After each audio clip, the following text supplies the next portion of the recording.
Hey guys, it's Sandeep from RevAtlas and here are my first impressions of the Apple iPhone 12.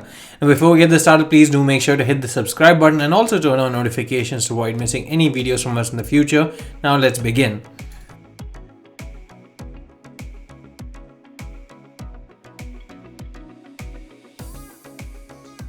This here is the blue iPhone 12, which is a bit different from the Pacific blue color that you find on the iPhone 12 Pro models.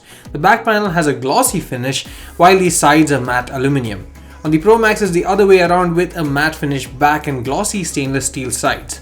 I also love the red iPhone, but I think a lot of people are going to go for the blue as it is the new color that was introduced with the 12 series phones, and it does look good. You also get a green, a black and a white, and I really love the handling on the iPhone 12. Now the size is the perfect balance of portability and reachability, as well as not resulting in a compromise in terms of screen size, as it still packs in a pretty large 6.1-inch display.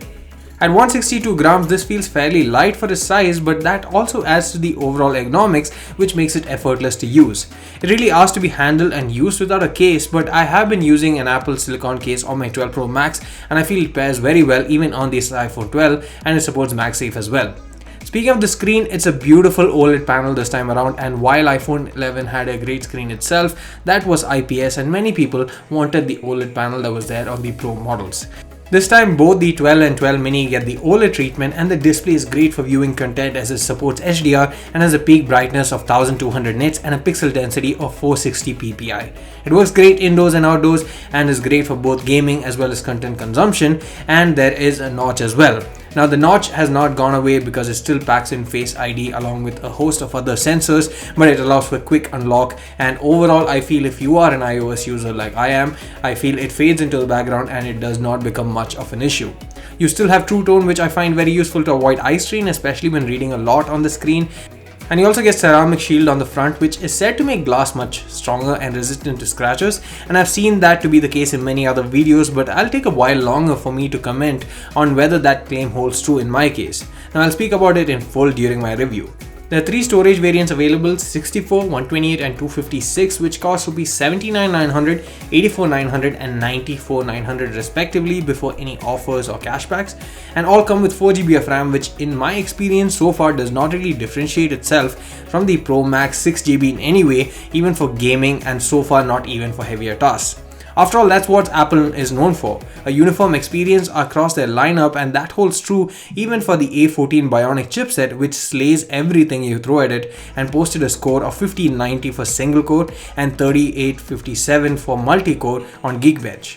Even if you take Samsung's latest flagship, the S21 Ultra, which is powered by the Snapdragon 888, that costs more and still manages to do only around 1100 and 1400 respectively. So in terms of gaming and heavy workloads, this easily takes the cake.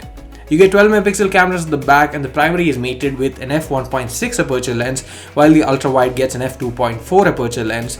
And here too the experience is same, and I will say that the iPhone 12 has the best image quality and dynamic range in a segment and even above. Take a look at these samples and you'll know what I mean. You also get HDR video, and the only slight difference here is the fact that you can't do 60fps HDR video, but other than that you still get EIS on all cameras, you still get 4K 60fps maximum, albeit without HDR. Now I will switch to the iPhone 12 as the primary for a bit and see how it compares to the Pro Max in terms of battery life. Although with the numbers, that is the smaller screen and smaller battery capacity, it seems like the overall results shouldn't be too much different. Now you get a maximum of 15 watt MagSafe charging and 20 watt wire charging with the Lightning port, and you also get a stereo speaker setup, one of which is the bottom firing one and the other being your earpiece itself, which doubles up as the second speaker. The iPhone 12 seems very impressive so far in our time with it. If you have any questions, do let us know in the comment section below, or if you have any particular thing that you want us to test, we'll do that in the review as well. Thanks for watching. Please don't forget to hit the subscribe button. See you again in the next one.